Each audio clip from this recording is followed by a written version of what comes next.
ಮಧ್ಯರಾತ್ರಿ ಕಳೆದ ರೇವಣ್ಣ ಫುಲ್ ಗಲಿಬಿಲಿಯಾಗಿದ್ದಾರೆ. ಈಗಾಗಲೇ ತಿಳಿಸಿದಂತೆ ಮಧ್ಯರಾತ್ರಿ 2:30ಯಿಂದ 5 ಗಂಟೆವರೆಗೂ ಮಾತ್ರ ನಿದ್ದೆ ಮಾಡಿದ್ರು.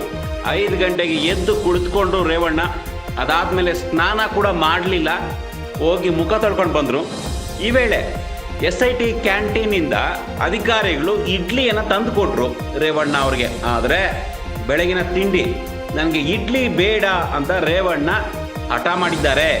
ನನಗೆ ಇಡ್ಲಿ ಬೇಡ ಅಂತ ತಿಂಡಿಯನ್ನೇ ರೇವಣ್ಣ ನಿರಾಕರಿಸಿದ್ದಾರೆ. ಇನ್ನು ವಿಶೇಷ ಏನಪ್ಪ ಅಂದರೆ, ಬೆಳಗ್ಗೆ 5 ಗಂಟೆಗೆ ಎದ್ದರೂ ಕೂಡ ಅವರು ಸ್ನಾನ ಮಾಡಲಿಲ್ಲ. ಸ್ನಾನ ಮಾಡದೆ ಕೇವಲ ಮುಖ ತೊಳ್ಕೊಂಡು ರೂಮಲ್ಲಿ ಒಬ್ಬಂಟಿಯಾಗಿ ಕುಳಿತುಕೊಂಡಿದ್ರು.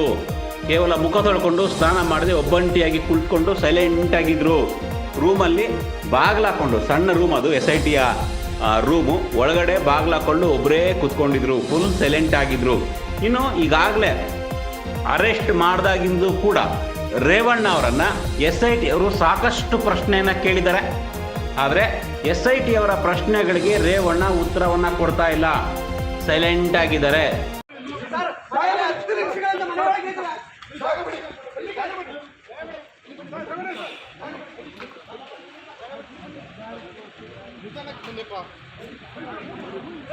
ನಾನು ಆ ಮಹಿಳೆಯನ್ನ ಕಿಡ್ನಾಪ್ ಮಾಡಿಲ್ಲ ಅನ್ನೋ ಒಂದೇ ಒಂದು ಪದವನ್ನು ಪದೇ ಪದೇ ರೇವಣ್ಣ ಹೇಳ್ತಾ ಇದ್ರು. ಅದು ಬಿಟ್ಟರೆ ಫುಲ್ ಸೈಲೆಂಟ್, ಮೌನಕ್ಕೆ ಶರಣಾಗಿದ್ದಾರೆ ರೇವಣ್ಣ ಅವರು. ಬೆಳಗಿನ ತಿಂಡಿ ಇಡ್ಲಿ ಕೊಟ್ಟರೆ ಬೇಡ ಅಂತ ಹೇಳಿದಾರಂತೆ. ಯಾಕೋ ಏನೋ ಗೊತ್ತಿಲ್ಲ, ಇಡ್ಲಿ ಬೇಡ ಅಂತ ಮಕ್ಕಳ ಥರ ಹಠ ಮಾಡಿಕೊಂಡು ರೇವಣ್ಣ ಅವರು ಕೂತ್ಕೊಂಡಿದ್ದಾರೆ ಅನ್ನೋ ಒಂದು ಮಾಹಿತಿ ಬರ್ತಾ ಇದೆ.